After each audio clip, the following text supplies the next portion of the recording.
everyone, I'm Katie Thompson. Chinese e-commerce titan Alibaba is readying itself and investors all around the world for its initial public offering next week.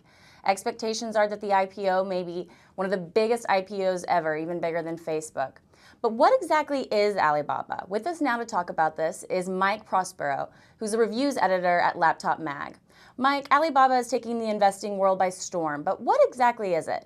It's basically a large online marketplace. It's been described as eBay and Amazon combined, which is a fair assessment because last year it had sales of over $248 billion, which is more than those two companies combined. That's impressive, but how exactly does it differ from Amazon? Are there any huge differences between the two companies? It's fairly similar in that someone who has something to sell can create an account on there, and then if you want to buy it, you can just search for it and make an offer.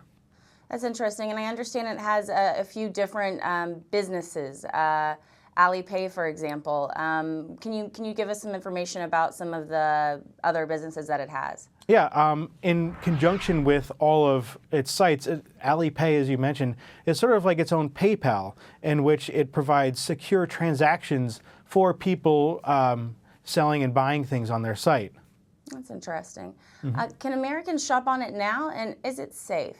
Yeah, I think Americans can shop on it now, and I think it is safe, especially if you use their Alipay system. It works sort of like an escrow account.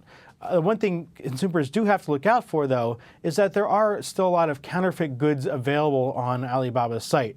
The company is taking some steps to counteract that, but there's still plenty of fakes to be found there. That's interesting. Do you think that's going to hurt them in the long term as they expand broader?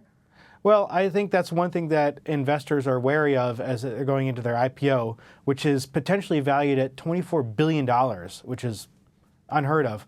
But I think if it keeps clamping down on it, it'll help in the long run. That's interesting. Thank you so much, Mike, for joining us, and thank you everyone for watching. I'm Katie Thompson. Have a great day.